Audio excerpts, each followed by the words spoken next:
GHMC ఎన్నికల్లో జనసేన పోటీ చేయాలనుకుంటున్నది. కానీ తన బలాన్ని చాలా అతిగా అంచనా వేసుకుంటున్నదా? తనకి 30 నుంచి 60 సీట్లు కావాలని డిమాండ్ చేయటము చాలా విడ్డూరంగా ఉంది. వినేవారికి చూసేవారికి నవ్వులాటగా ఉంది. నిజానికి ఇండిపెండెంట్గా పోటీ చేస్తామని ప్రకటించిన అంతమంది అభ్యర్థులు దొరికే అవకాశమే లేదు. ప్రజలు ఏమనుకుంటున్నారు, జనసేన గురించి హైదరాబాద్ ప్రజలు ఎటువంటి అభిప్రాయం ఉన్నదనేది ప్రజలందరికీ తెలుసు.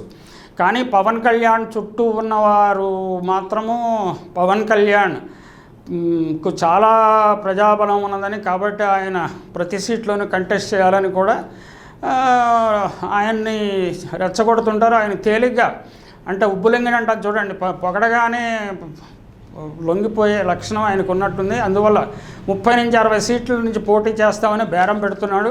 కానీ బీజేపీ వాళ్ళు అన్ని సీట్లు ఇవ్వడానికి వారు సిద్ధంగా లేరు. కనీసం 3 నుంచి 6 సీట్లైనా ఇస్తారా లేదా అనేది సందేహమే. పత్రికల్లో 20 సీట్ల వరకు ఇస్తారన్న ప్రచారం జరుగుతున్నా నిజానికి బీజేపీ కార్యకర్తల్లో కానీ నాయకుల్లో కానీ పవన్ కళ్యాణ్తో కలిసి పోటీ చేయడానికి సిద్ధంగా లేరు. కానీ అధిష్టాన వర్గం పవన్ కళ్యాణ్తో ప్రచారం చేయిస్తే ఏదైనా కలుగుతుందా అన్న అభిప్రాయంతో ఉన్నట్టుగా ఉంది. అయినా కానీ ఆయన కోరిన 20 సీట్లు కానీ 10 సీట్లు కానీ ఇచ్చే అవకాశం లేదు.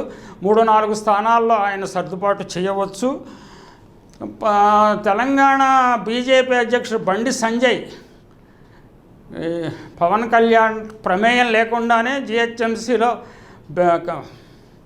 బీజేపీ పోటీ చేయాలని, పవన్ కళ్యాణ్ ప్రచారం చేయడం వల్ల అదనంగా కలిసి వచ్చే అంశాలు ఏమీ ఉండవని, అందువల్ల ఇప్పుడుకున్న గ్రౌండ్ స్వెల్ ప్రజల్లో ఉన్న బీజేపీ పట్ల ఉన్న సానుభూతిని సానుకూలంగా ఉపయోగించుకుని ఎన్నికల్లో విజయం సాధించాలని కోరుకుంటున్నారు.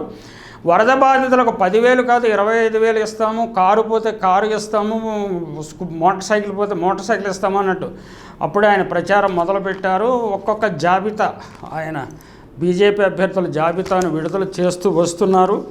కానీ అధిష్టాన వర్గం పవన్ కళ్యాణ్తో ఏదో రకమైన రిలేషన్షిప్ పెట్టుకోవడము, ఆయన ఎన్నికల ప్రచారం చేయించడం మంచిదని భావిస్తున్నట్లున్నది. అయితే గ్రాస్ రూట్లో ఉండే బీజేపీ కార్యకర్తలు మాత్రము పవన్ కళ్యాణ్తో ప్రచారం చేయటం వల్ల నెగిటివ్ ఇంపాక్ట్ కానీ పాజిటివ్ ఇంపాక్ట్ ఉండదని, తెలంగాణ రాష్ట్రాన్ని వ్యతిరేకించిన వ్యక్తిగా టీఆర్ఎస్ పవన్ కళ్యాణ్ పైన బీజేపీ పైన ప్రచారం చేయడానికి అవకాశం లభిస్తుందని, అందులో పవన్ కళ్యాణ్తో పొత్తు పెట్టుకోవడం వల్ల చెడు ఫలితాలే తప్ప మంచి ఫలితాలు ఉండవని కూడా అభిప్రాయాలు వ్యక్తం అవుతున్నాయి.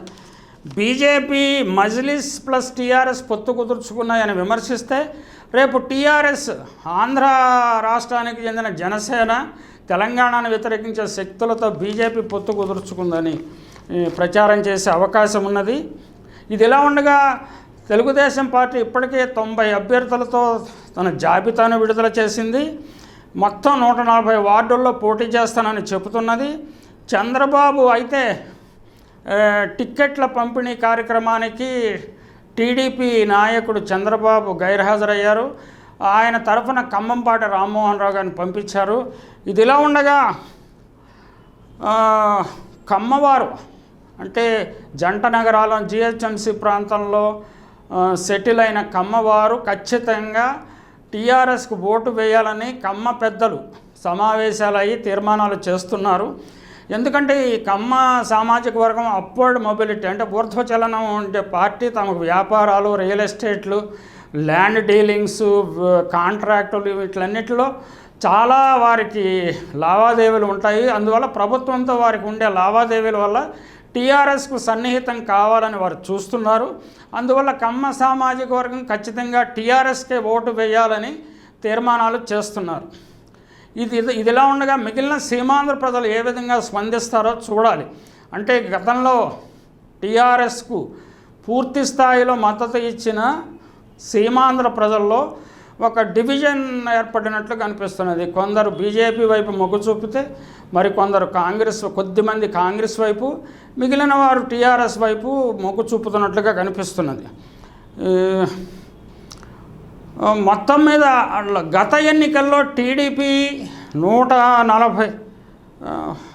92 స్థానాల నుంచి బీజేపీతో అలయన్స్తో కలిసి పోటీ చేసింది. అప్పుడు కూకట్పల్లి కేపీహెచ్బిలో మాత్రమే కూకట్పల్లి డివిజన్లో 1 సీటు మాత్రమే గెలుచుకుంది.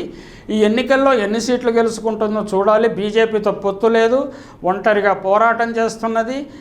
తన మిత్రపక్షం అంటే అసెంబ్లీ ఎన్నికల్లో మిత్రపక్షంగా ఉన్న కాంగ్రెస్కే అతీగతి లేని పరిస్థితి ఏర్పడింది. ఇప్పుడు టీడీపీకి ప్రజలు ఏమాత్రం స్పందిస్తారో చూడాలి. ఏది ఏమైనా పవన్ కళ్యాణ్ రాజకీయ వ్యూహాలు సరిగ్గా ఉన్నాయా లేదా అని సరిచేసుకోవాల్సిన అవసరం ఉన్నది. ఆయన 2014లో పోటీలో ఎన్నికల రంగంలో తెక్కుండా తనకు చాలా బలం ఉన్నదని టీడీపీ బీజేపీ విజయాలను సొంతం చేసుకోవడానికి ప్రయత్నించారు ఎన్నికల తర్వాత. అసలు ఆయన స్వరూప స్వభావాలు, ఆయన బలాబలాలు 2019 ఎన్నికల్లో తేలిపోయాయి. ఆయన 2 చోట్ల ఓడిపోయారు. ఆయన తరఫున పోటీ చేసి నెగ్గిన ఒక్క ఎమ్మెల్యే కూడా వైసీపీ వైపు మొగ్గు చూపుతున్నారు. రేపొద్దున జిహెచ్ఎంసీలో 1-6 సీట్లు గెలుచుకున్నా అది చాలా కష్టము. గెలుచుకున్నా ఆ అభ్యర్థి దీనితోనే జనసేనతో ఉంటారని భావించడానికి వీలు లేదు. ఎవరు విజయం సాధిస్తే వారి వెంట పోవడానికి ప్రయత్నిస్తారు. స్థానిక సంస్థ ఎన్నికలు సాధారణంగా జరిగేది ఇదే. అసెంబ్లీ ఎన్నికల్లోనే ఇలా జరుగుతున్నప్పుడు ఖచ్చితంగా స్థానిక సంస్థల ఎన్నికల్లో విజయం సాధించిన పార్టీ వైపు వివిధ పార్టీలు మిగిలిన పార్టీల వాళ్ళు, అందులోనూ చిన్న చితక పార్టీలు తప్పకుండా కలిసిపోవడానికి ప్రయత్నం చేస్తారు. వారు ఒంటరిగా పోరాటం చేసి సిద్ధాంతాల కోసం నిలబడే తత్వం ఈ నేటి రాజకీయ వ్యవస్థలో ప్రజాప్రతినిధులకు లేకపోవడం దురదృష్టకరం. ఈ అంశాలన్నీ గమనించి పవన్ కళ్యాణ్ బీజేపీ వారిచ్చిన సీట్లు తీసుకొని పోటీలోకి దిగితే ఏమైనా ఫలితం ఉండవచ్చు. లేకపోతే ఆయన మొండిగా తన బలాన్ని అతిగా అంచనా వేసుకొని ఎక్కువ సీట్లకు పోటీ చేస్తానన్న భావన ఆయనలో ఉంటే ఆయన మరోసారి శృంగభంగం తప్పదు.